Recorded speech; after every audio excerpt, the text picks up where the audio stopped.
स्वागत है आपका देश की बात में। सर अब इतनी देर तक हम लोगों ने तेलंगाना की बात की। अब अगर देश की बात करें तो मोदी सरकार है देश में, लगभग 10 महीने से ज़्यादा वक्त हो गया है। क्या लगता है सर, अभी तक जितने वादे मोदी सरकार ने किए थे, क्या उन वादों पे वो खड़े हो उतरे हैं? मोदी साहब के लिए अच्छे दिन, उनके पार्टी के कारकुनों के लिए अच्छे दिन आए, लेकिन देश के आवाम के लिए अच्छे दिन नहीं आए। उन्होंने जितना वादे किए थे उसमें कम से कम 1% भी वादा पूरा नहीं किया। मिसाल के तौर पर उन्होंने कहा कि काला धन लाऊंगा, हर एक के अकाउंट में 15 लाख रुपये जमा करूंगा। अब कह रहे हैं कि काला धन मेरे हाथ में नहीं है, लेकिन जब ज़ोर ज़ोर से चिल्ला चिल्ला कर बड़े बड़े भारी पब्लिक मीटिंग में कहा कि हम धन लाएंगे, हम सरकारी नौकरी देंगे, हम एम्प्लॉयमेंट, हर नौजवान को रोज़गार से हर साल लाखों देंगे। अब एक साल में एक को भी रोज़गार नहीं मिला और कोई गरीबों के लिए कोई स्कीम शुरू नहीं हुई। उसके बजाय अमीरों को फ़ायदा करने के लिए, अदानी को, रिलायंस को, ऐसे बड़े बड़े कंपनियों के फ़ायदे के लिए उनके एजेंट बनकर मोदी जी सोच रहे हैं। लेकिन हिंदुस्तान के 121 करोड़ आवाम की आवाज़ में वो उनकी तकलीफ़ों को नहीं सोच रहे, लेकिन सिर्फ सोच रहे हैं तो ये बड़ी कंपनियों के बेनिफिट्स के लिए। इसके लिए उन्होंने, जो कांग्रेस की सरकार ने, यूपीए सरकार के 3 बड़े अच्छे कारनामे थे। फूड सिक्योरिटी बिल, हर गरीब को उसको 6 किलो से अनाज मिलेगा। उसके बाद थी, उसकी ज़मीन को उसकी मर्ज़ी के बगैर नहीं छीना जाएगा, उसकी ज़मीन उसको देंगे। उसके साथ साथ उसका रेट भी अगर वो विलेज लेवल में होगा तो 4 गुना बढ़ा के दिया जाएगा, अगर वो अर्बन वाइज होगा तो 5 गुना से ज़्यादा बढ़ा कर दिया जाएगा और उसका कंसर्न लेके दिया जाएगा। तो ये जो लोग व्यापारी या बीच में धंधा करके गरीबों से ज़मीन छीनने का जो काम हो रहा था, तो आज ज़मीन अगर उसकी जाए भी तो उसको उसका मुआवजा बहुत बड़े पैमाने पर मिलने वाला था।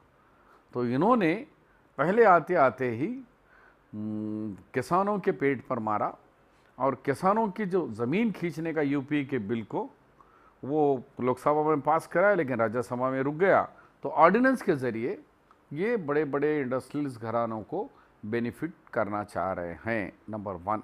नंबर 2, उन्होंने किसान का आज आज़ादी से लेकर अब तक जो किसान उगाता है अनाज, उसको फूड कॉरपोरेशन ऑफ इंडिया से गवर्नमेंट एमएसपी डिसाइड करके मिनिमम सपोर्ट प्राइस से उसको 75% गवर्नमेंट खरीदती है। कोई बाज़ार में होगा तो मिनिमम प्राइस से उसको मिलेगा, अच्छा रेट है तो बाहर बेच लो, रेट नहीं आया तो गवर्नमेंट उसका ख़रीद के उसको सपोर्ट करती है। लेकिन ये सरकार ने ये फैसला किया कि हम लेवी सिर्फ 25% ही लेंगे। तो आज ये 20 जिस दिन अनाउंस हो गया, गन्ने का भाव उतर गया। 2200 रुपये था, 2600 लास्ट ईयर था पर टन, अभी 2200 रुपये कर दिया, 400 रुपये उतर गया, बढ़ने के बजाय कम हो गया। इसी तरीके से धान का रेट कम हो गया।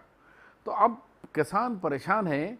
एक तो ज़मीन छीनने का उसके खिलाफ हुआ, अब रहा जो अनाज उगाता है उसकी कीमत ये सरकार देने के लिए कह रही है कि ओपन मार्केट होगा, बाज़ार में जो होगा बेचो, या नहीं है तो नहीं है। तो ओपन मार्केट से तो किसान ख़त्म हो जाएगा, क्योंकि दुनिया के हर मुल्क के अंदर किसानों को सब्सिडी दी जाती है। कोई नई चीज़ है, अमेरिका में भी 52-55%, जापान में तो 75% सब्सिडी दी जाती है, क्योंकि जो उगाते हैं वो उसको पड़तल नहीं गिरती जब तक कि गवर्नमेंट उसको सपोर्ट नहीं करी, सब्सिडी नहीं देगी।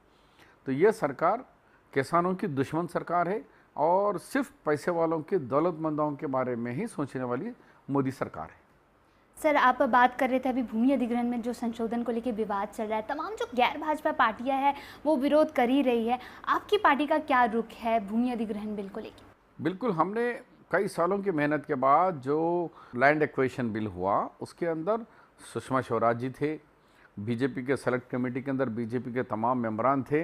अब जो बड़े बड़े मिनिस्टर बने हुए वो सब थे उसमें, वेंकैया नायडू जी भी थे उसमें। इन लोगों ने सेलेक्ट कमेटी में 2 साल रोक कर उसको पास किया। फिर अब ये लोग यू टर्न ले रहे हैं।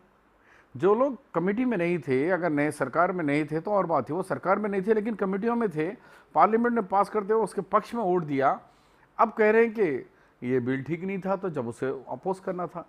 तो कांग्रेस पार्टी ने ये बिल लाया है और इसके लिए किसानों के हित में कांग्रेस पार्टी लड़ रही है और लड़ेगी।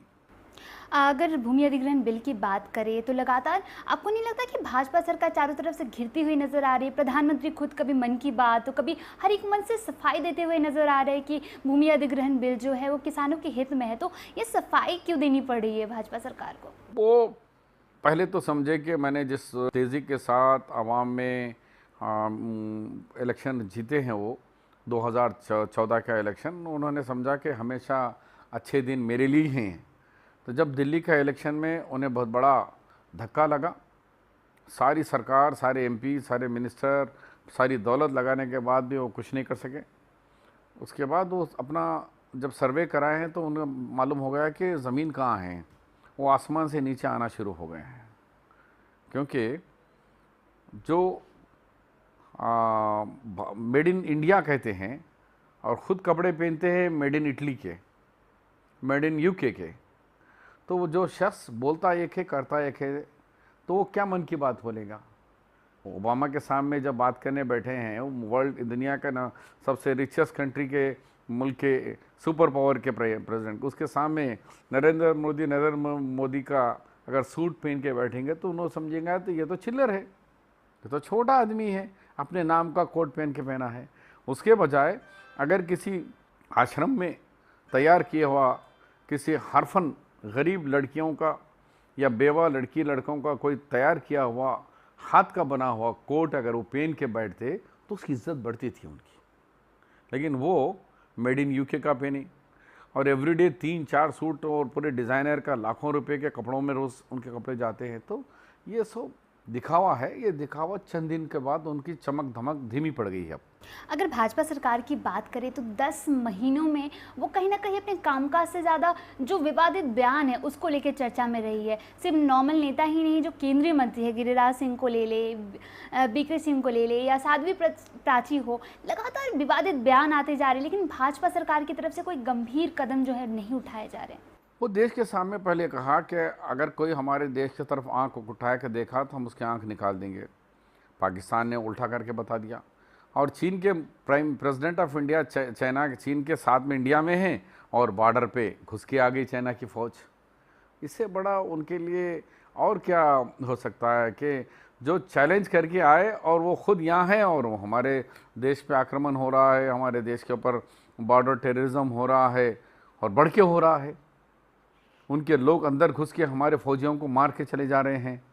लेकिन आपने कहा था 54 इंच का सीना है, देखो मैंने कुछ नहीं किया था। अब उन लोगों ने यूटर्न लेके कहा कि जो हमने कहा काला धन नहीं लाए, बॉर्डर पे कुछ भी नहीं हुआ, चाइना पे नहीं हुआ, पाकिस्तान पे नहीं हुआ, कहीं भी नहीं हुआ। तो आप समझे कि देश के अंदर ही देश के लोगों के बीच में ही कुछ जहर फैलाकर उनमें आपस में लड़ाने की साजिश कर रहे हैं, लेकिन कामयाब नहीं हो रहे। कभी राम मंदिर का, बाबरी मस्जिद का, कभी हिंदू के नाम पे, कभी ईसाई के नाम पे, कभी मुसलमान के नाम पे वो कर रहे हैं। लेकिन आवाम समझ गई है। इतना जल्दी 10 महीने में कभी इतना जल्दी कोई सरकार का ग्राफ इतना नहीं गिरा जितना ये मोदी सरकार का आवाम से उतना दूर होते जा रहे हैं। तो वक्त हो गया छोटे से एक और ब्रेक का। ब्रेक के बाद फिर मिलते हैं।